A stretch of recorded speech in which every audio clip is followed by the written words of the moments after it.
Today we celebrate the feast of St. Teresa Benedicta of the Cross.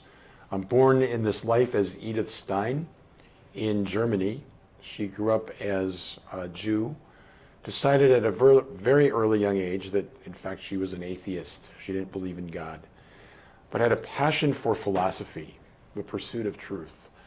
And so she received an advanced degree in philosophy. She served as a research assistant for Husserl, who was the father of a philosophical movement called phenomenology, which, roughly speaking, is the articulation that we can come to know the truth of things through our senses, that our senses ultimately don't deceive us, that there's a reality to things, and that we can come to know those things through our own human experience.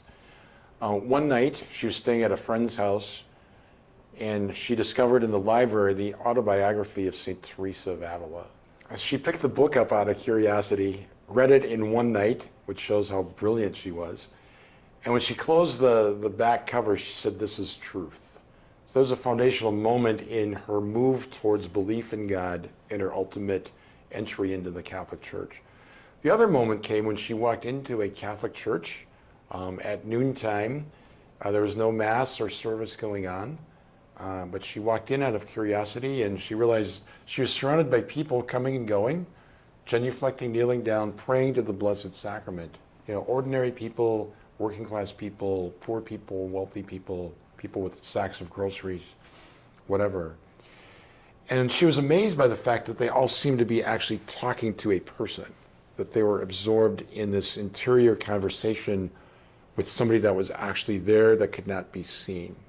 Those two moments, the reading of Teresa of Avila's autobiography and that experience in church, ultimately led her to come into the Catholic Church, to become a Catholic nun, a Carmelite, and she ends up in a convent in Holland as Hitler takes power in Germany. Being of Jewish origin, she was at risk of being arrested and deported to one of the death camps. And so the sisters wisely moved her to Holland.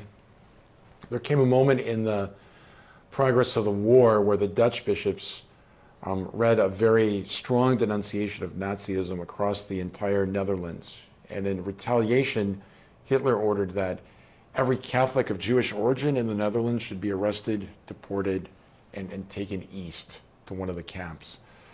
So she was taken along with her blood sister and were sent by train to Auschwitz, where she was immediately gassed on this date during the horrors of World War II. And she said, "Come, sister, we go for our people." And so although she was a Catholic nun, she realized and treasured her Jewish roots, just as we as Catholics realize and treasure the Jewish roots of our Catholic faith and what we hold in common with the people of the original covenant. We ask her prayers that we too may know the science of the cross, which was the name of one of her books, that we too, even though if we are not converts to the faith necessarily, that we still embrace the faith through the eyes of a conversion ever fresh. You know, she who entered the church from a stance of atheism, coming to realize that everything the church teaches about God is true and is the ultimate explanation of life.